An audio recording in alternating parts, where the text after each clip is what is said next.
there was never one second in my life that I didn't know that my parents loved me and cared about me. And my dad's emphasis was always on formal education. So even when I would go to do a movie, the deal was you can do it if you're still subject to the same curriculum that the kids in your class are. So you can come back, if you have 2 days off in the middle of the film, you can come back to your class, sit down and take the same test everybody else is taking at the same time they are, and do just as well. There were a lot of other problems with my scholastic life growing up, but that was it. You know, I mean, I got nominated for an Academy Award for a short film I directed, and I wanted to go to college.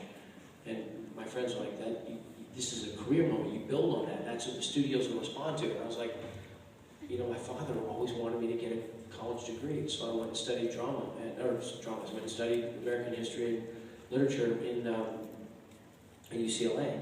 And like, when you know, somebody said in front of us, like, Dad, I said, Dad, my dad has incredible guidance. He teaches drama at Johns Hopkins, now he's 83, he's one of the most brilliant men I've ever met. And I said, you know, somebody was saying, Dad, like, it's a piece of paper. He said, so it's a $100 bill. Because it's what stands behind it. It's important. And nobody, when I graduated, you know, acting is hard because people, there's nothing certain. You star in Goonies, you don't know if you're going to work again.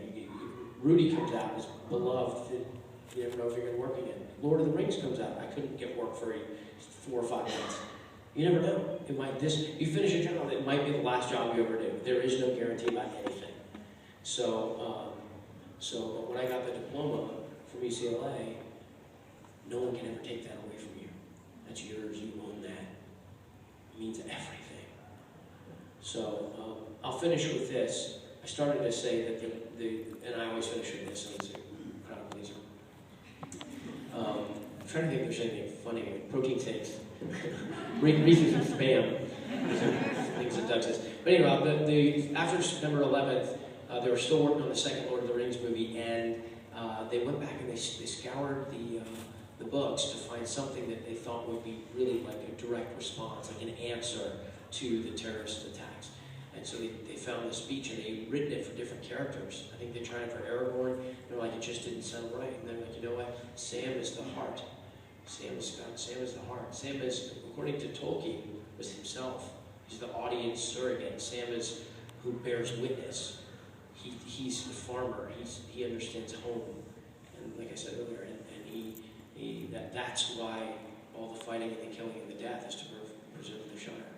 And Sam represents that. So anyhow, they gave the lines to Sam.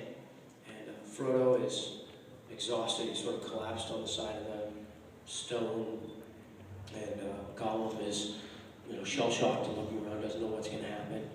And the fell beast, the Nazgul ringwraith guy, that kind of flying dragon thing, with the guy on top of him, you can't see his face, whatever, he's sort of flying off into the distance, and it's quiet for a minute, and Sam says something like,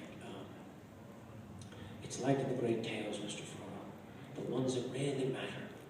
Folk in those stories had lots of chances of turning back, only they didn't. They kept going, because they were holding on to something. He does a whole lot of other stuff about it. The darkness, you know, will pass, and the sun will shine out the clear, and all this great stuff. But he says, you know, they were holding on to something. And Frodo says, what are we holding on to, Sam? And Sam bends down and picks Frodo up, and he looks him in the eye, and he says, that there's some good left in this world, Mr. Frodo, and it's worth fighting for. So, pretty good, right? Thanks, everybody.